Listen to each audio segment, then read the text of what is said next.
નમસ્કાર નમસ્કાર સૌ કુશળ છો. ગયા લેક્ચરમાં આપણે જે એસપી વિભાગ ચેપ્ટર નંબર 7 જે છે એમાં ડીમેટ ખાતું ક્યાં ખોલાવી શકાય, કેવી રીતે ખોલાવી શકાય, ડીમેટ ખાતાના ખર્ચાઓ કયા છે એના વિશે આપણે થોડું ઘણું જે છે એ સમજી ચૂક્યા છીએ. હવે આગળ વાત કરીએ છીએ ડીમેટ ખાતાના ફાયદા. કેટલી રીતે આપણે ડીમેટ ખાતું ખોલાવી શકીએ છીએ એના સંબંધિત આપણે હવે વાત જે છે એ કરવાની છે. એમાં પહેલું કીધું છે, જે તમને પૂછવા હોય તો 5 માર્કમાં પૂછાઈ શકે છે. એમાં પહેલું કીધું છે શેરની લેવેચની પ્રક્રિયા સરળ, ચોક્કસ અને ઝડપી થાય છે. એમ કહે છે કે ભાઈ ડીમેટની મદદથી જોઈએ તો શેરની લેવેચ જે છે એ પ્રમાણમાં ઝડપી અને ખૂબ જ સરળ અને ચોક્કસ રીતે આપણે કરી શકીએ છીએ. પછી કહે છે શેર પર દલાલી ઓછી ચૂકવવી પડે છે, એટલે કે શેર પરનો વેપાર ખર્ચ ઓછો થાય છે. એમ કહે છે કે ભાઈ શેર ઉપર જે કંઈ દલાલી છે એ આપણે ઓછી ચૂકવવી પડે અને એની ઉપર જે કાંઈ બીજો બધો વેપાર સંબંધિત ખર્ચા એટલે કે ટેક્સ તે જે કાંઈ આપણે મૂકવું પડે છે એ આપણે મૂકી શકતા નથી. એટલે કે એ પ્રમાણમાં ખર્ચાઓ આપણી માટે ફાયદાકારક બને છે. ડીમેટ ખાતામાં જમા થયેલ શેર પર લોન મેળવવા માટે તારણ કે ગીરવી મૂકી શકાય છે. એમ કહે છે કે ભાઈ આપણે ડીમેટ ખાતું ખોલાવેલું હોય તો એ ડીમેટ ખાતામાં આપણે એને જો કોઈ પણ પ્રકારના ગીરવે જોતા હોય તો ગીરવે અને તારણ તરીકે મૂકવા હોય તો પણ આપણે મૂકી શકીએ છીએ. પછી કહે છે શેર ખરીદતા તરત જ ડીમેટ ખાતામાં શેર જમા થઈ જાય છે. એમ કહે છે કે ડીમેટ ખાતું જે છે એમાં તમે જે કાંઈ શેર ખરીદો છો તો એ તાત્કાલિક ધોરણે જમા થઈ જાય છે, જેથી નાણાંની પ્રવાહિતતા તમારી પાસે રહે છે. એટલે કે પૈસાનું નુકસાન, પ્રવાહિતતા એટલે કે પૈસાનું નુકસાન તમને થતું નથી. અહીંયા તમે શેર ટ્રાન્સફર આપ્યા એટલે અહીંયા તમારા હાથમાં પૈસા. જો આવી શક્યતા ન હોય તો પણ આવી રીતના ઘણી વખત જોવા જઈએ તો પહેલાંના સમયમાં પૈસાનું નુકસાન થતું પણ શેર આવતા નહીં. આવું ન થાય એટલા માટે એમ કહે છે કે ભાઈ હવે આ રીતની પ્રક્રિયાથી નાણાંની પ્રવાહિત થાય કે અહીંયા તમે શેર આપો, અહીંયા તમારી પાસે પૈસા, બરાબર. પછી કહે છે શેર ખરીદતા જ માલિકી હક તરત મળી જાય છે, જે અંગે કોઈ ગૂંચવણ કે ચિંતા રહેતી નથી. એમ કહે છે કે જ્યારે તમે શેર ખરીદો એટલે તાત્કાલિક ધોરણે તમને આ માલિકી હક પ્રાપ્ત થઈ જાય અને કોઈ પણ પ્રકારની ગૂંચવણ કે ચિંતા આપણી પાસે રહેતી નથી.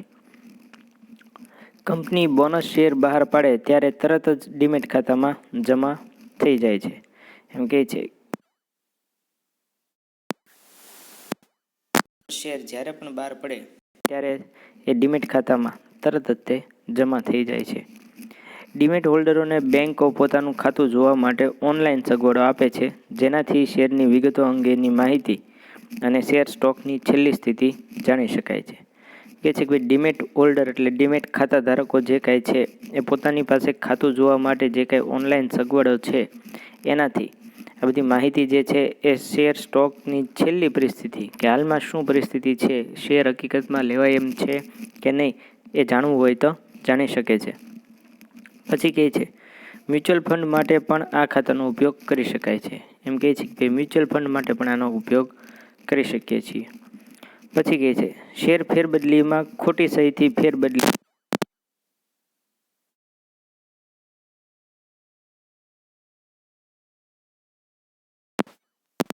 ડીમેટ ખાતું છે તો આમાં કોઈ પણ પ્રકારની તકલીફ જે છે એ થતી નથી.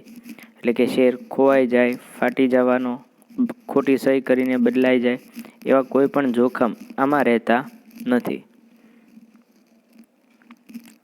ડીમેટ ખાતા દ્વારા શેરની લેવેચ અંગેનો વેપાર ઓનલાઈન થવાના કારણે બિન નિવાસી ભારતીયો એટલે NRI નોન રેસિડેન્શિયલ ઇન્ડિયન પોતાની બચતને ભારતની કંપનીઓના શેરોમાં રોકાણ કરવા માટે સહાયરૂપ બને છે.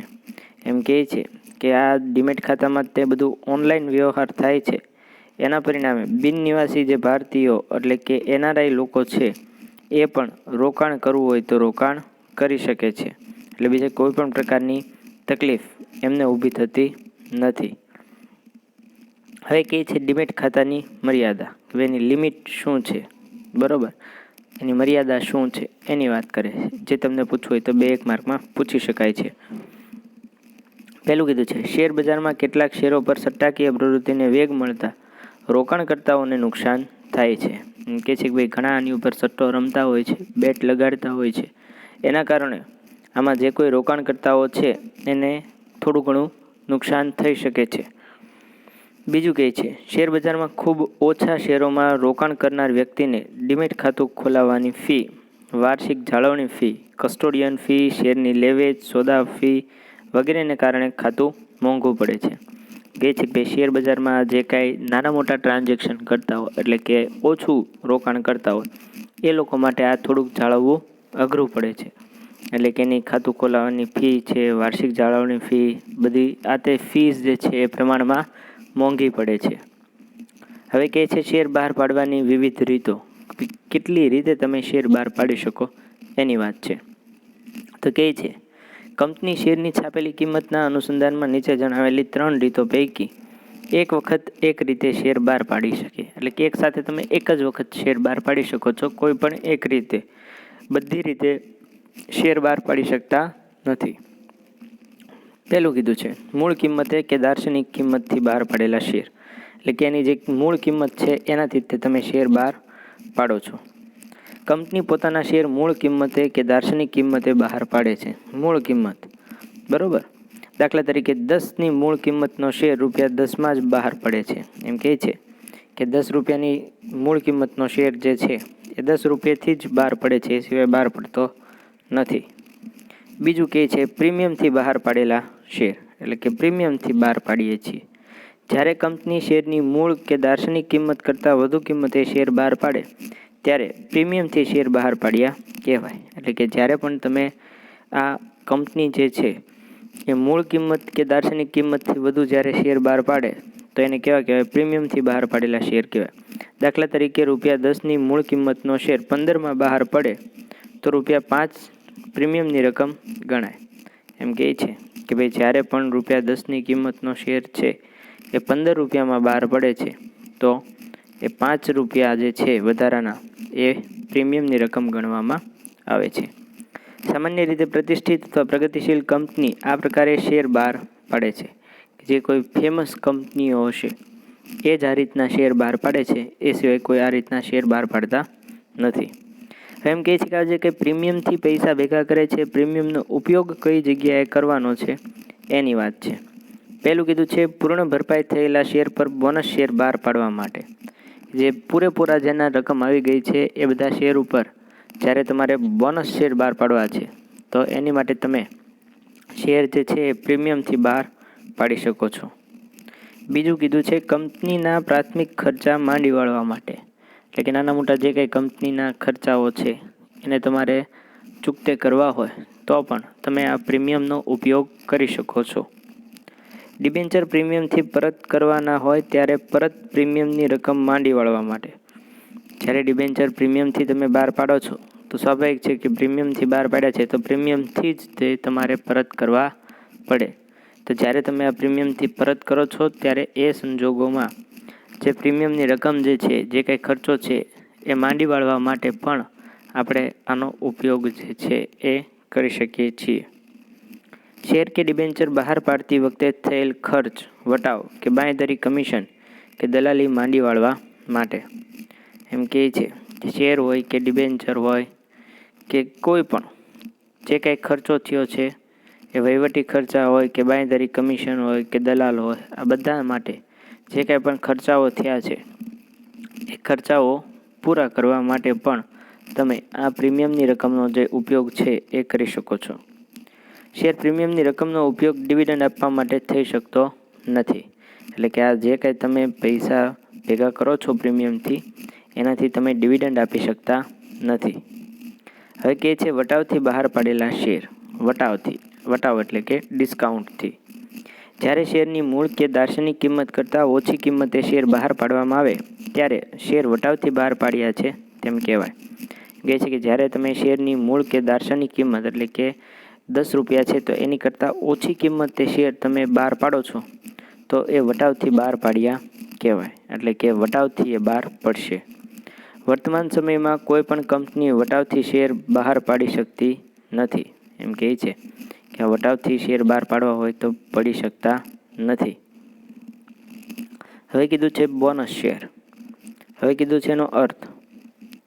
કંપની તેના એકત્ર થયેલા નફામાંથી કોઈ પણ અવેજ વગર તેના વર્તમાન શેર હોલ્ડરોને પ્રમાણસર વધારાના શેર આપે તેને બોનસ શેર કહે છે.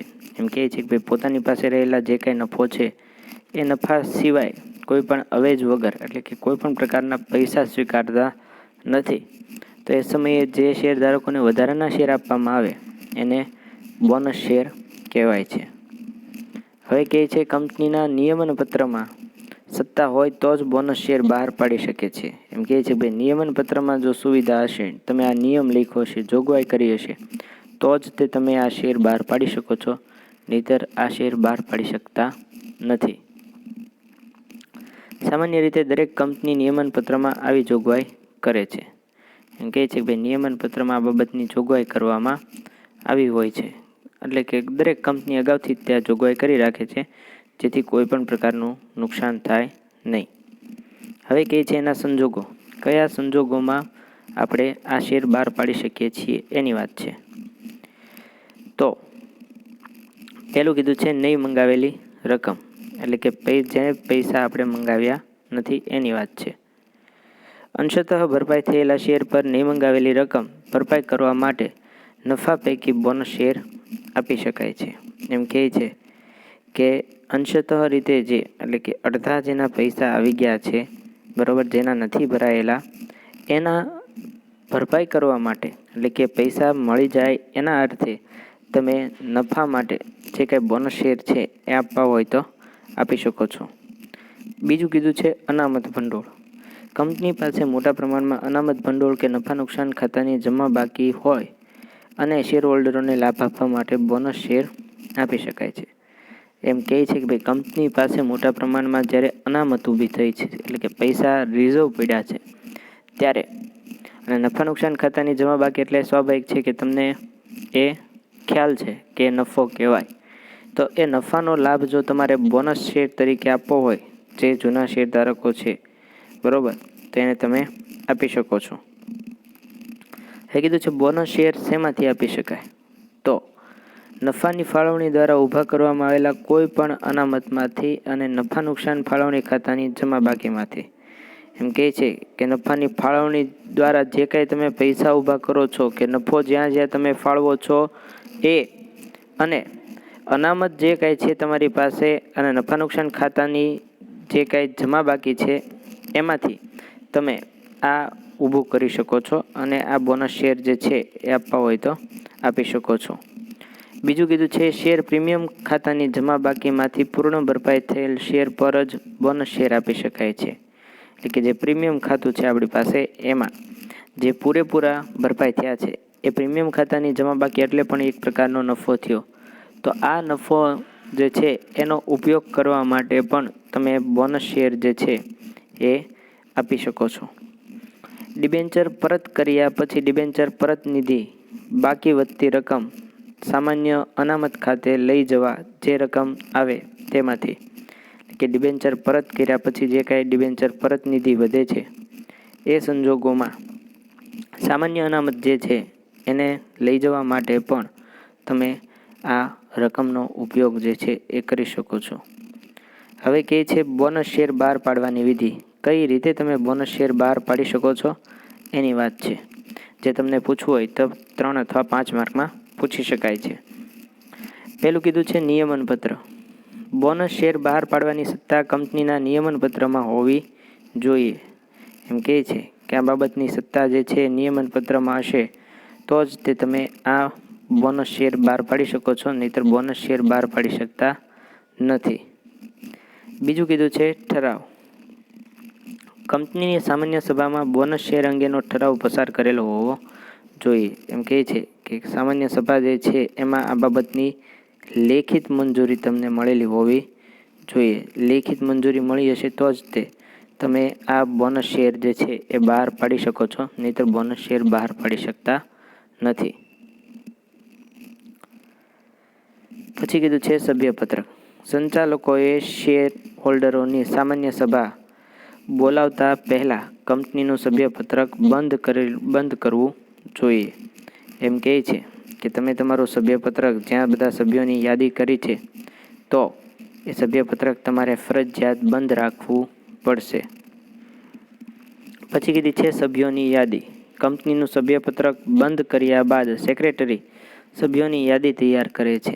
એમ કે છે સભ્યપત્રક બંધ કર્યું છે પછી આ સેક્રેટરી જે છે એ સભ્યોની યાદી જે છે એ બંધ કરી દેશે, એટલે જેથી કરીને કોઈ પણ પ્રકારની ફેરફાર અથવા તો ફેરબદલી થાય નહીં. પછી કીધું છે હક દર્શાવતો કરાર. આ શેર રોકડ લીધા સિવાય બહાર પાડવાના હોવાથી જે શેર હોલ્ડરોને આપવાના થતા હોય તેમનો હક દર્શાવતો કરાર તૈયાર કરવો જરૂરી છે. કે છે કે આપણે રોકડ લેવાની નથી, એને એક બોનસ તરીકે આપવાના છે. તો એ સમયે એક કરાર કરવામાં આવે છે કે જેમાં તમે દર્શાવી દો છો કે આ તમારી પાસેથી એક પણ રૂપિયો જે છે એ લેવામાં આવતો નથી અને એના બદલામાં તમને આ બોનસ તરીકે શેર જે છે એ આપવામાં આવે છે. તો આવો એક હક દર્શાવતો એક કરાર જે છે એ તૈયાર કરવામાં આવે છે. પછી કહે છે મંજૂરી પત્રો. કરાર તૈયાર કર્યા બાદ મંજૂરી પત્રો તૈયાર કરી શેર હોલ્ડરોને તે અંગેનો પરિપત્ર મોકલી આપવામાં આવે છે. કે છે કે આ કરાર તૈયાર થઈ જાય પછી જેના આપણે બોનસ શેર મંજૂર કર્યા છે એને આ પરિપત્ર સ્વરૂપે મોકલી આપવામાં આવે છે. પછી કીધું છે કંપની રજિસ્ટ્રાર. બોનસ શેર બહાર પાડ્યા પછી 1 માસમાં બોનસ શેર પત્રક કંપની રજિસ્ટ્રાર સમક્ષ નોંધાવવું જોઈએ.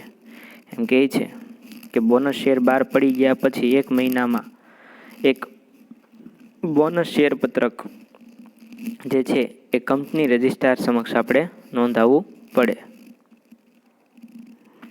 પછી કીધું છે સેબી.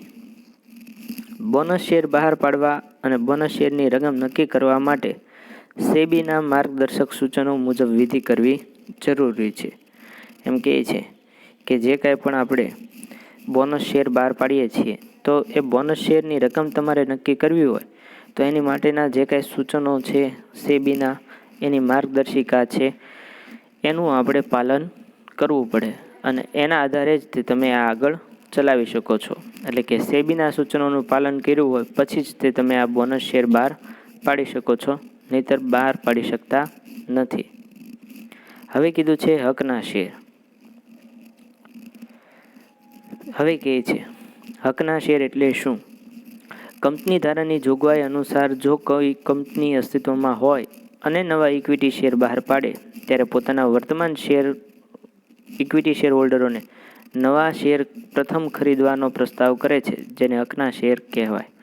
એમ કહે છે કે કંપની ધારાની જે કાંઈ જોગવાઈ છે એ જોગવાઈ મુજબ જોવા જઈએ તો જ્યારે જે કોઈ કંપની અત્યારે ઓલરેડી ચાલે છે માર્કેટમાં, એ કંપનીને જો ફરી વખત નવા ઇક્વિટી શેર બહાર પાડવા હોય તો એ સમયે એના વર્તમાન જે કોઈ ઇક્વિટી શેર ધારકો છે એ નવા શેર પહેલાં ખરીદવાનો જે પ્રસ્તાવ મૂકે છે એને હકના શેર કહેવાય છે.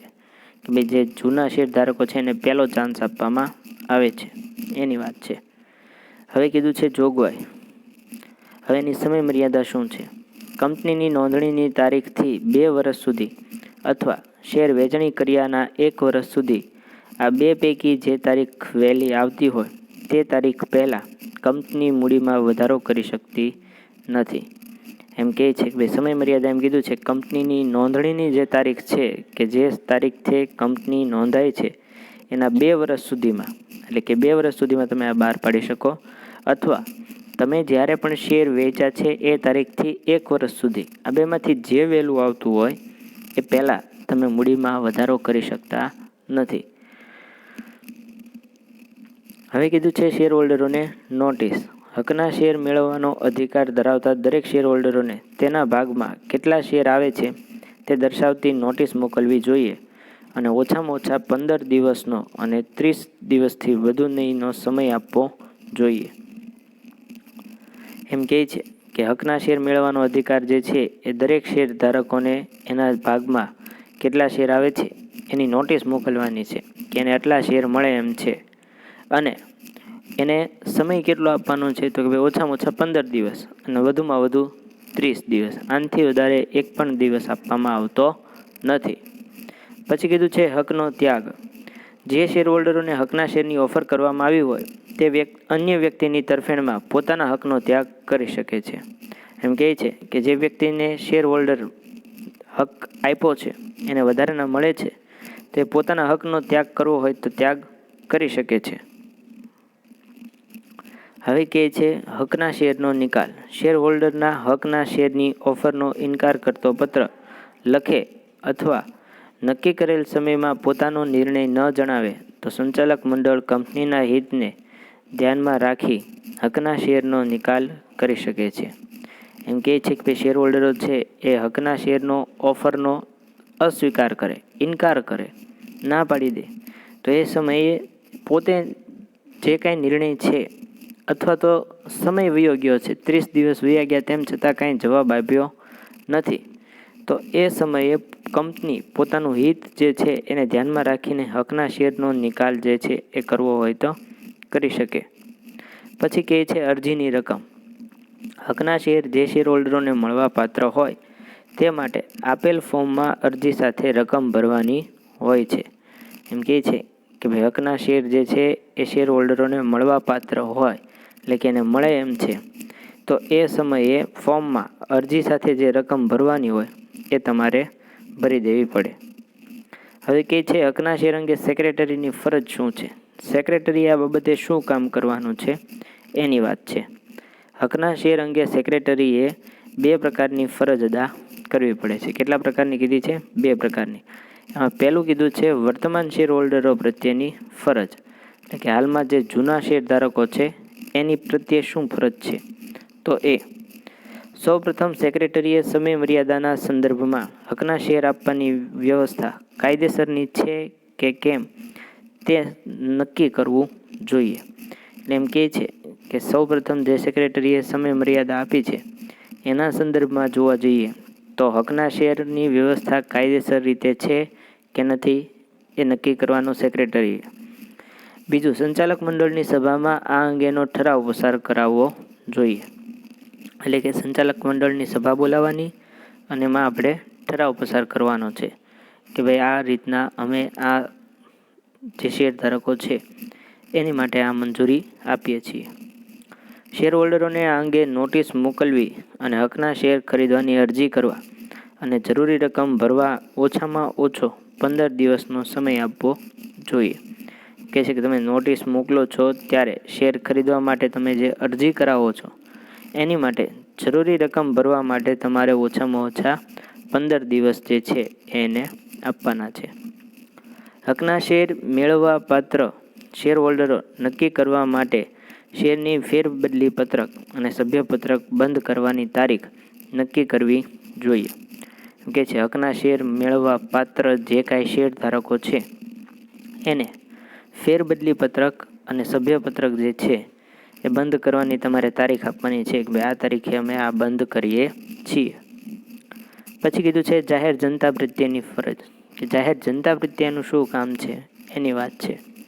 હકના શેર માટે જે શેર હોલ્ડરોએ અરજી ન કરી હોય કે સંમતિ દર્શાવેલ ન હોય તેવા બાકીના શેર માટે જાહેર જનતાને શેર ખરીદવા આમંત્રણ આપી શકાય છે. એમ કહે છે હકના શેર જેટલા લોકોએ ખરીદ્યા નથી અથવા ખરીદવાની ના પાડી છે તો એ સમયે જ્યારે પણ અરજી નથી આવતી હકના શેર માટે તો તમે જાહેર જનતાને આમંત્રણ આપી શકો છો કે ભાઈ આવો અમારી કંપનીમાં તમે શેર જે છે એ ખરીદી શકો છો. જેના માટે વિજ્ઞાપન પત્ર બહાર પાડવામાં આવે છે. આની માટે તમારે શું કરવું પડે? વિજ્ઞાપન પત્ર બહાર પાડવું પડે.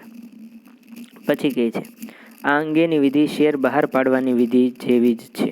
આની વિધિ કેવી છે? તો કે શેર બહાર પાડવાની જેમ વિધિ હોય એ રીતના જ તમે આની જેમ કરવું પડે છે.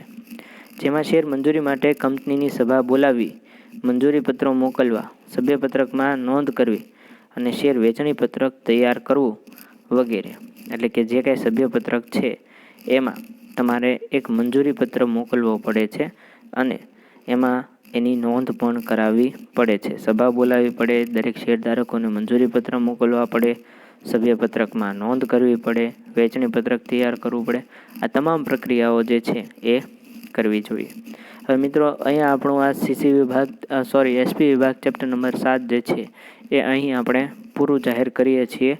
એટલે તમે લોકો આ દરેક વિડીયોઝ જે છે એ તમે ખાસ શાંતિથી જુઓ, અવારનવાર જુઓ, ટેક્સ્ટ બુકમાં ટોપિક્સ વાંચો જેથી કરીને તમને આ સમજાય, કોઈ પણ જાતના પ્રશ્નો ઊભા ન થાય એની માટે તમને ખાસ વિનંતી કરવામાં આવે છે કે તમે આ જે કાંઈ પણ વિડીયોઝ જે છે એ તમે સમયસર જુઓ, સમજો, ન સમજાય તો ડાઉટ સેશનમાં તમે આ પૂછો, જેથી કરીને કોઈ પણ પ્રકારની તકલીફ ઊભી થાય નહીં. Thank you very much.